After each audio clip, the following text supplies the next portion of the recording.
नमस्कार, वार्ता चैनल में आप सभी का स्वागत है।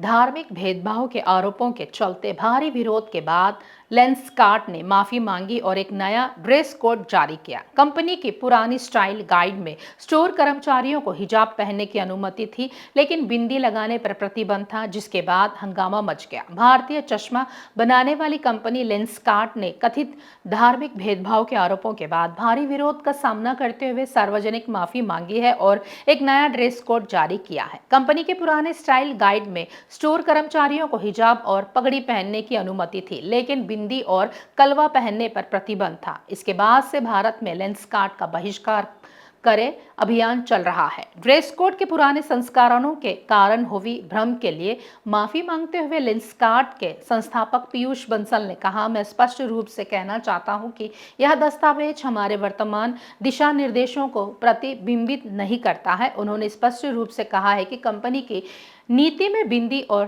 तिलक सहित किसी भी प्रकार की धार्मिक अभिव्यक्ति पर कोई प्रतिबंध नहीं है। ये कितनी गलत बात है।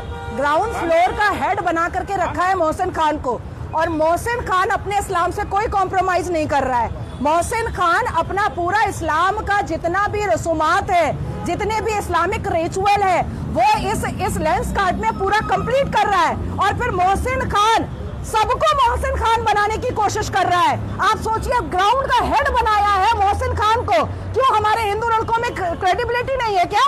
और जिस तरीके से लेंसकार्ट ने हैंडबिल बनाया कि कलावा नहीं पहना जाएगा, तिलक नहीं लगाया जाएगा, रुद्राक्ष नहीं पहना जाएगा, या तो लेंसकार्ट बॉयकॉट होगा, सारे लाइसेंस कैंसिल होंगे, और या तो फिर ये हिंदू विरोधी प्रक्रिया जो चल रही है लेंसकार्ट की तरफ से, वो एक्सेप्टेबल नहीं है। वो एक्सेप्टेबल नहीं है।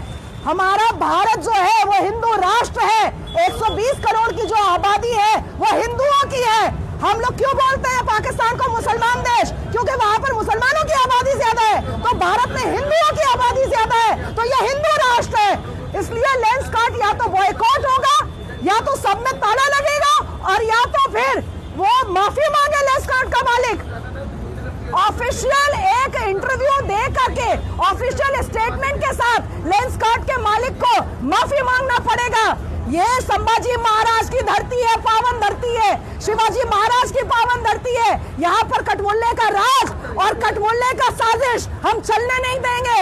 अभी टीसीएस में हमने देख लिया है नासिक में क्या हुआ है, और उसके बाद पूरे महाराष्ट्र को डेमोग्राफिकल चेंज किया जा रहा है। किस तरीके से कटमुल्लों को भरा जा रहा है, ये हम होने नहीं देंगे, बिल्कुल होने नहीं देंगे।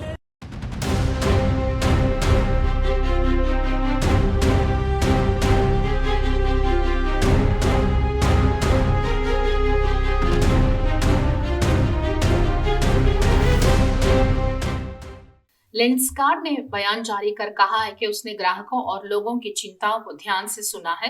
कंपनी ने माना है कि अगर पहले की किसी जानकारी से किसी की भावनाएं आहत हुई है तो उसे खेद है। साथ ही यह भी कहा गया है कि कंपनी भारत में बनी और यहाँ के लोगों के लिए काम करती है, इसीलिए कर्मचारियों को अपनी पहचान छोड़ने की जरूरत नहीं होनी चाहिए। नई गाइडलाइन में साफ तौर पर कहा गया है कि कर्मचारी बिंदी, तिलक, सिंदूर, कलावा, मंगलसूत्र, कड़ा, हिजाब, पगड़ी जैसे धार्मिक और सांस्कृतिक प्रतीक पहन सकते हैं। कंपनी ने भरोसा दिलाया है कि आगे की नीतियां और ट्रेनिंग इसी सोच को ध्यान में रखकर बनाई जाएगी। नई गाइडलाइन के मुताबिक कर्मचारियों को कंपनी की टी शर्ट, साधारण गहरे नीले रंग की जीन्स और बंद जूते पहनना होगा। इसके साथ ही सांस्कृतिक और धार्मिक चीजें जैसे कड़ा, चूड़ियां, मंगलसूत्र, कलावा पहनने की अनुमति दी गई है। छोटे झुमके, नथ, अंगूठी और चैन भी पहन सकते हैं। गाइडलाइन में यह भी कहा गया है कि बिंदी, तिलक और सिंदूर जैसे धार्मिक चिन्ह पूरी तरह से मान्य है। वहीं पगड़ी और हिजाब जैसे सिर ढकने वाले कपड़े भी पहनने की अनुमति है, बशर्ते वे साफ सुथरे हो और काम में बाधा न डाले। कंपनी ने यह भी कहा है कि वह प्रोफेशनल माहौल, साफ सफाई और सभी कर्मचारियों के साथ बराबरी का व्यवहार बनाए रखेगी। कर्मचारियों को यह भरोसा भी दिया गया है कि वे बिना डरे अपनी शिकायत एचआर से कर सकते हैं। नई गाइडलाइन सामने आने के बाद सोशल मीडिया पर लोगों की तीखी प्रतिक्रियाएं देखने को मिली।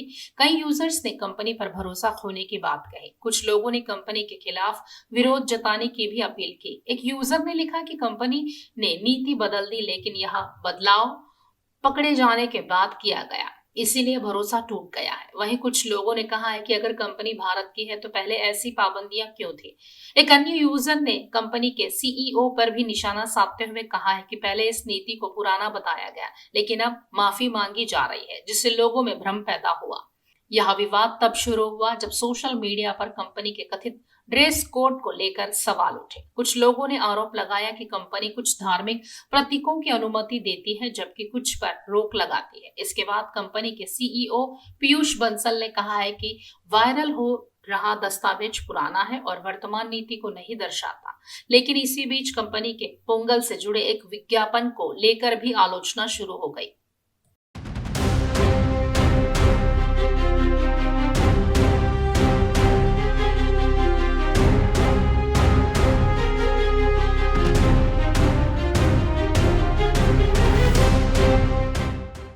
खास खबरों के लिए देखते रहिए वार्ता चैनल।